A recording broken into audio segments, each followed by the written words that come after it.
Hello friends, this is Alekh and welcome to pedagogical zone. आज आम discussion करवा आपन जो ऑब्जेक्टिव्स है ऑब्जेक्टिव्स ऑफ लर्निंग इंग्लिश आम नहीं मल्टीपल चॉइस क्वेश्चन नहीं ताकू आज आम डिस्कसन करवा। ठीक अच्छे, तो बर्तमान स्टार्ट करवा कौन प्रथम क्वेश्चन कौन कहला at the beginning the child learns a language by पूरा आरंभ एट द बिगिनिंग स्टेज रे पिला जिते लांगुएजटा शिखी थाए किपर शिखी थाए हैबिट फॉर्मेशन द्वारा प्रैक्टिस द्वारा इमिटेशन द्वारा ना ऑल ऑफ द एबव समस्त द्वारा। देखंतु जेतेबेले पिला आरंभ शिखी थाए आमे माने जेतेबेले ओडिया शिखिला मातृभाषा कौन रोचे ओडिया रोचे जेते आम ओडिया शिखिले किपर शिखिले आमर परिवार जो लोक मैंने रोचंती फैमिली मेंबर को नकल करके आम शिखिचंती नुहे कि आमे आमर मातृभाषाटा जो परिवार लोक मैंने रोचंती सेमाने किपरि कथबार्ता करुछंती तांकू देखिक आम शिखिचंती नकल करिकी। तो करेक्ट आंसर कौन हम इमिटेशन हम नकल करके आम शिखिचंती। ठीक अच्छे, तार 2 नंबर प्रश्न मदर टंग इज मातृभाषाटा कौन मदर टंग इज कौन लर्नड प्रैक्टिस ना एक्वायर्ड। देखंतु मदर टंग टाको सबु बेले एक्वायर करा जाय थाए एटा क्लियर हेबे मातृभाषा को सबु बेले एक्वायर होई थाए हैला मदर टंग को किंतु आमर इंग्लीशटा हूँ आमर कौन कह लांगुएज टू मन रखिथे एक्वायर होता है कौटा कहले मदर टंग एक्वायर हम ताको लांगुएज वन कह जाए जोटा आमर एक्विजिशन एक्वायर होता है। जदि आमर इंग्लीश कथा लक्ष्य करिबा इंग्लीश आमर कौन हो लांगुएज टू रोचे तो सेटाक आम लर्निंग करि स्कूल रे हो अन्य कौन जगार हो आम अन्य लांगुएज सब शिखी था है आमर जो मातृभाषाटा आम एक्वायर करती मातृभाषा को कौन शिक्षण हुए ताको मैं एक्विजिशन माने एक्वायर ही करनी। ठीक अच्छे, आम जो मातृभाषा जानिले आम जो छोट थे मातृभाषा कौन आम जो ओडियाटा आम कौन कले एक्वायर कले ना किंतु इंग्लीशटा A for apple B for ball C for cat एमती आम शिखिले फास्ट इंग्लीश तापर आम जानिले तो इंग्लीशटा आमर लर्निंग हेबो है सब मन रखिथे मातृभाषाटा केवल एक्वायर होता है ताकू छाड़ी जेतिक लैंग्वेज से सब लर्निंग रे जासी थाए एति कनसेप्ट बुझी होउचंती। नेक्स्ट तापर देखिए 3 नंबर प्रश्न natural language context provides natural लैंग्वेजटा कौन प्रोवाइड करता है एक्सपोजर प्रैक्टिस ड्रिल ना नॉन ऑफ द एबव है। तो देखो यहाँ बहुत इजी क्वेश्चन नेचुरल लैंग्वेज आमर जो आसी थाए एटा आपन एक्सपोजर द्वारा डिस्कवर द्वारा एक्सपोज करिकी पिला जानी परिबो किमिति करी एक्सपोज करी किंतु ड्रिल किंबा प्रैक्टिस होबनी ड्रिल किंबा प्रैक्टिस आम एत अन्य कौन से लैंग्वेज को शिखी था सेते बेले आम ड्रिल किंबा प्रैक्टिस करती किंतु नेचुरल लैंग्वेज को आम कौन करते एक्सपोज करते ना आमर मदर टंग को आम कौन एक्सपोज करुछंती है ता सह आउ गोटे मन रखिथे आपण लोग कहले गोटे छोट पिला है गोटे छोट पिला आउ जड़े वयस्क व्यक्ति है दुई जन मध्य किए शीघ्र शिखे कहले सब मन रखिए छोट पिलाटा गोटे जिनस को शीघ्र शिखिज लांगुएज को जो दिज्व ना लांगुएज को छोट पिला शीघ्र शिखे कहीं ना पिलार समस्त ब्रेन रे LAD अच्छी लांगुएज एक्विजिशन डिवाइस है कि जी आमर कहते नॉम चॉम्स्की किए कहते कथा को नॉम चॉम्स्की कहते जे समस्त ब्रेन रे LAD अच्छी लांगुएज एक्विजिशन डिवाइस अच्छी जहाँ माध्यम आम बहुत शीघ्र लांगुएज को एक्वायर कर लांगुएज को शिखी पारू बहुत शीघ्र एटा पिला मान क्षेत्र में अधिक थाए है से देखिए छोट छुआ मैंने लांगुएज को शीघ्र शिखी था बुझी। तो ये नेचुरल लैंग्वेज कौन एक्सपोजर हम आ जिते बयस बढ़ो LADटा कमी कमिक आसी थाए है। तापर नेक्स्ट 4 नंबर प्रश्न when children fast start to speak in sentences their speech एटा स्पीच हम their speech may be described as जितेबले पिला प्रथम थर पर कथा कहवा आरंभ करें ताहार स्पीच को कौन कह जाए थाए मल्टीलिंगुअल बेबलिंग एक्सेप्शनाली टेलीग्राफिक। देखंतु मल्टीलिंगुअल हेनी कि एक्सेप्शनाली हम ना ए दुईटा तो हेब ना तो आइला कि आपणकर बेबलिंग स्टेज आउची टेलीग्राफिक स्टेज आउची। तो बेबलिंग स्टेज हूँ कौन बेबलिंग स्टेज हूँ आपणकर 6 ରୁ 8 मासर पिला 6 to 8 मंथर पिला जिते पिला प्रथम थर पर कथा कहवा आरंभ करता है पिला कौन कौन कही थाए बाबा एमती कही थाए मामा 6 ରୁ 8 मासर पिला ना प्रथम थर पर कथा कहवा आरंभ करता है सेटा को बेबलिंग कह जाए है। टेलीग्राफिक स्टेज हूँ कौन ना पिलार बयस हूँ 1 वर्ष ରୁ 1.5 वर्ष बयसर पिला से कौन पिला किसी सेंटेंस कहवा आरंभ कर दे थाए नुहे कि बाय बाय मामा एरम पिला कहना धीरे धीरे नुहे कि तो टेलीग्राफिक स्टेज किंतु एठी आमर कौन कही फास्ट स्टार्ट टू स्पीक प्रथम थर पर पिला कही थाए कौन हम एटा आपणकर ना बेबलिंग स्टेज हम कॉन्सेप्ट क्लियर होची देखंतु आउरी मध्य क्वेश्चन आसीपर जदि बैबलिंग स्टेज रो पूर्व स्टेज कौन कह जाए बैबलिंग स्टेज रो पूर्व स्टेज माने होची पिला माने कौन खाली भावल माने उच्चारण भया करि था किपर कहले आ ई उ एमिति माने 6 मास तळକୁ जो पिला बेले बेले सेमिति करि थांती ताको मन रखिथिबे ताको कुइंग स्टेज कहंती कौन कहता ताको कुइंग स्टेज एटा मध्य मन रखिथिबे किंतु हमर एटी आसेनी क्वेश्चन हमर फास्ट बैबलिंग रो ही आसी थाए सब बेले हैला तले क्लियर करिए बैबलिंग ठीक अछि तापर नेक्स्ट आसुଛି ଆପଣଙ୍କର 5 नंबर कौन होची language patterns are graded considering their language पैटर्नटा जो रोची ता कनसीडर किपर होची ना लैंग्वेज पैटर्न हमर सिंपलिसिटी होबा दरकार यूजेबिलिटी होबा दरकार यूनिवर्सलिटी होबा दरकार प्रोडक्टिविटी होबा दरकार ये तार सब गोटे फीचर मन रखिथिबे लैंग्वेज पैटर्न रे ये सब गोटे फीचर तार चारिटा मुंती तो करेक्ट आंसर कौन हबो ऑल हबो ठीक तापर next 5 number sentence pattern are masters by sentence पैटर्नटा जो मास्टरी जो हम किपरि करा हबो ड्रिल द्वारा ठीक अच्छे प्रैक्टिस द्वारा मध्य करा जाए हैबिट फॉर्मेशन द्वारा करा जाए तो करेक्ट आंसर कौन हबो ऑल ऑफ द एबव हबो ठीक तापर नेक्स्ट 7 नंबर कौन कही when all the language skills are dealt together जेते बेले लैंग्वेज रो स्किल गुडा को एका सांगरे टुगेदर कौन करा डील करा जाए लैंग्वेज रो स्किल्स गुडा को जो रोची एका सांगरे कौन करा जाए माने टुगेदर कौन डील करा जाए ताको कौन कहा जाए मल्टी लिंगुअल अप्रोच कहा जाए multi skill approach multi dimensional approach ना नन ऑफ द एबव देखंतु स्किल गुडाक एकत्रीकरण करा जाउछि तो करेक्ट आंसर कौन हबो ना मल्टी स्किल अप्रोच बुझी होछि तापर next when various languages are used in teaching जेते बेले आमे टीचिंग करूचंती पिला मानकर लर्निंग करूचंती जेते विभिन्न प्रकार लैंग्वेज को व्यवहार करूचंती वेरियस लैंग्वेज आर यूज्ड विभिन्न प्रकार लैंग्वेज को व्यवहार करूचंती ताको कौन कहा जाए multilingual approach multi dimensional approach multi skill approach देखो लैंग्वेज को हम विभिन्न प्रकार लैंग्वेज यूज करचंती तो कौन हम मल्टी लिंगुअल अप्रोच ठीक अच्छे आशा कर प्राय आपने क्लीयर होउथिबे हैला नेक्स्ट तापर नेक्स्ट देखिया 9 नंबर प्रश्न कौन कहला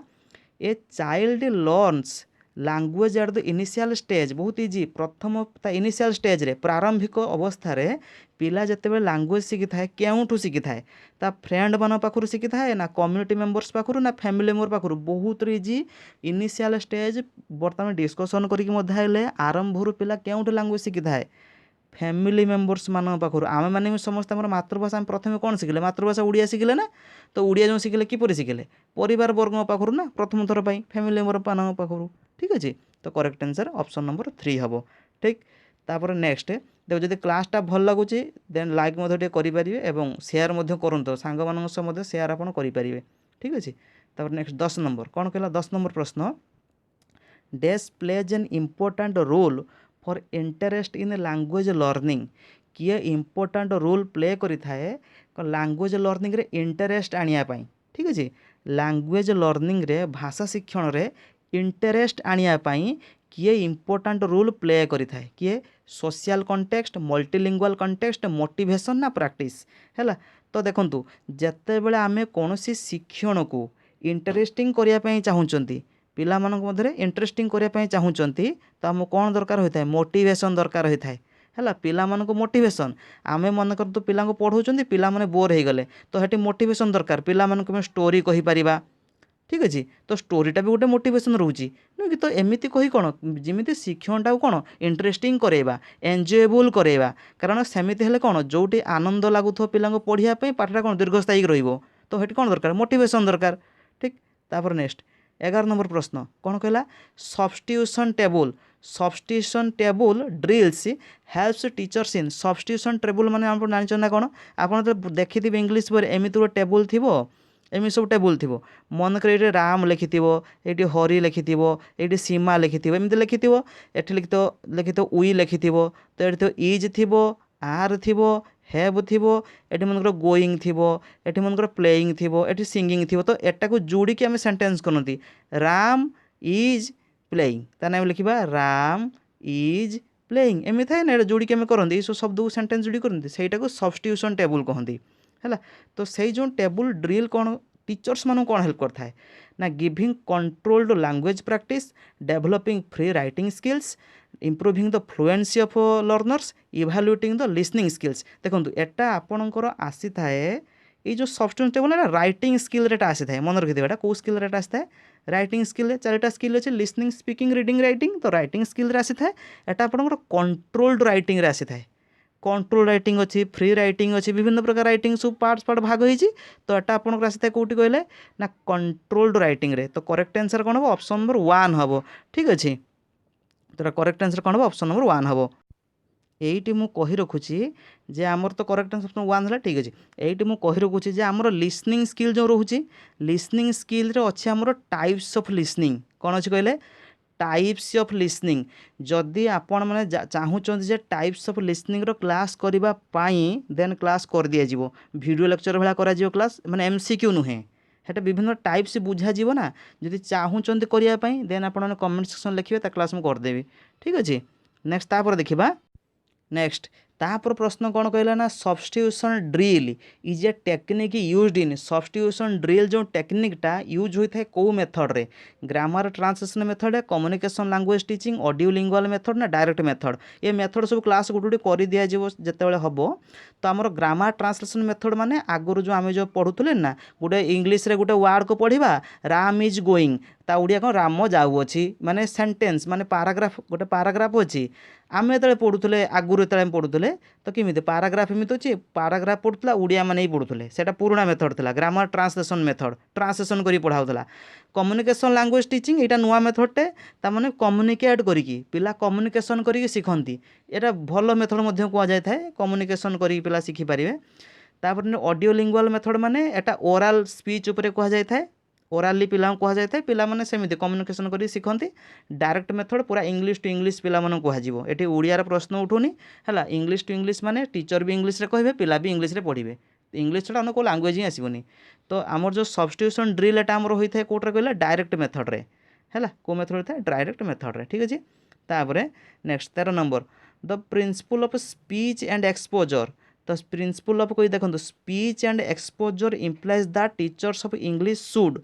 principal of speech and exposure है कौट यूज होता है ना से words phrases sentence at normal conventional speed motivate the students to learn teacher कौन करिवो टीचर पिला मानू मोटिवेट करिवो encourage the students to read properly teacher पिला मानू एनकरेज करिवो प्रॉपर्ली रीड करिया पे नन ऑफ द अबव देखंतु